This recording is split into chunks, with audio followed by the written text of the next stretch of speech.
जय पितृदेव।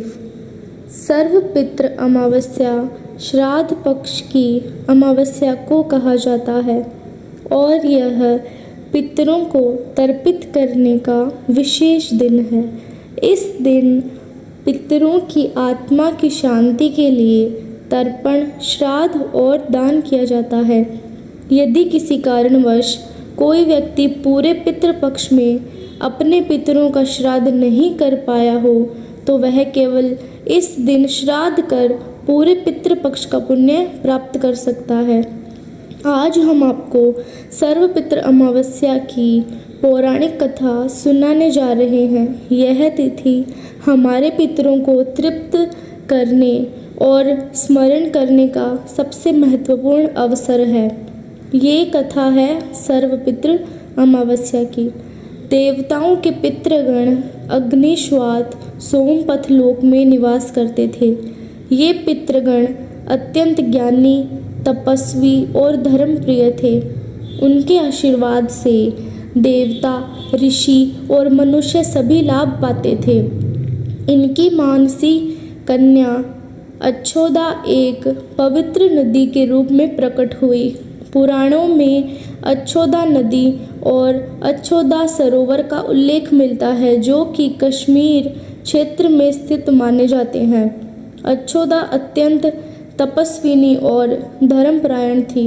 उसने अपने पितृगण की कृपा प्राप्त करने और आत्मशुद्धि के लिए 1000 वर्षों तक कठोर तपस्या की। उसका यह तप इतना कठिन और निरंतर था कि उसे देखकर सभी देवता और पितृगण अत्यंत प्रसन्न हुए।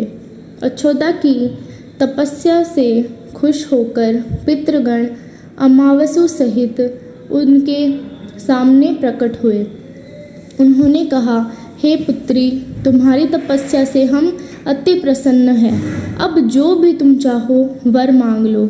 लेकिन अच्छोदा की दृष्टि पितृगण पर नहीं बल्कि तेजस्वी पितृ अमावसु पर स्थिर थी। उसने उत्तर दिया, हे भगवान, यदि आप मुझे वास्तव में वरदान देना चाहते हैं तो मैं इस क्षण अमावसु के साथ रमण कर आनंद प्राप्त करना चाहती हूँ। अच्छोदा की इस इच्छा से पितृगण क्रोधित हो गए। उन्हें लगा कि उनके सामने खड़ी यह कन्या उनकी आज्ञा का पालन नहीं कर रही और पितृधर्म का सम्मान नहीं कर रही है। अतः उन्होंने उसे श्राप देने का निर्णय लिया कि वह पितृलोक से पृथ्वीलोक पर जन्म लेगी। अच्छोदा इस क्रोध से अत्यंत भयभीत और दुखी हो गई। वह पितृगण के चरणों में गिरकर प्रार्थना करने लगी और विनती की कि उसे दया दी जाए। उसकी निरंतर प्रार्थना और आस्था देखकर पितृगण को दया आ गई। उन्होंने कहा, हे अच्छोदा, तुम पापयुक्त योनि में जन्म लो, लेकिन मत्स्य कन्या के रूप में पृथ्वी पर जन्म लोगी। भविष्य में महर्षि पराशर तुम्हें पति के रूप में प्राप्त करेंगे और तुम्हारे गर्भ से वेद व्यास का जन्म होगा। बाद में भी अन्य दिव्य वंशों में जन्म लेकर अंततः तुम पुनः पितृलोक में लौट आओगे। इस प्रकार अच्छोदा की तपस्या और धैर्य की सभी पितृगण ने प्रशंसा की और उन्हें वरदान दिया।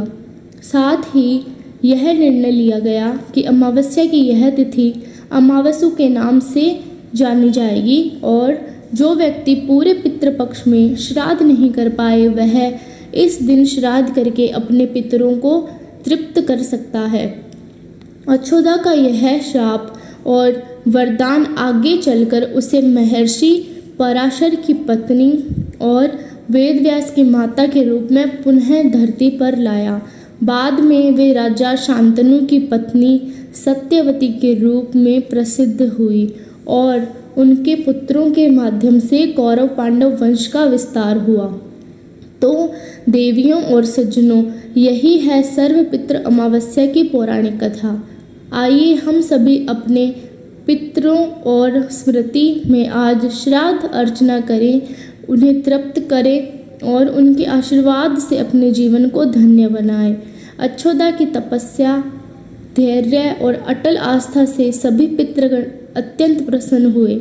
उनके वरदान और श्राप से उसे पृथ्वी पर सत्यवती के रूप में पुनः जन्म लेने का मार्ग दिखाया। महर्षि पराशर की पत्नी बनकर उसने वेदव्यास को जन्म दिया, जिनके माध्यम से वेद, पुराण और धर्म का मार्गदर्शन संसार को मिला। इसके बाद उसने अन्य दिव्य वंशों में जन्म लेकर अपने पितृलोक को प्राप्त किया। यही कारण है कि हर मास की अमावस्या को सर्वपितृ अमावस्या के रूप में मान्यता प्राप्त है। इस दिन यदि कोई अपने पितरों का श्राद्ध नहीं कर पाया हो तो केवल अमावस्या को श्राद्ध कर पूरे पितृपक्ष का पुण्य प्राप्त कर सकता है। यह दिन हमें अपने पूर्वजों के प्रति श्रद्धा, उनके आशीर्वाद और परिवार के प्रति कर्तव्य का याद दिलाता है। इस प्रकार अच्छोदा की कथा हमें यही सिखाती है कि सच्ची तपस्या, धैर्य और श्रद्धा से जीवन में परम आशीर्वाद और सफलता प्राप्त होती है।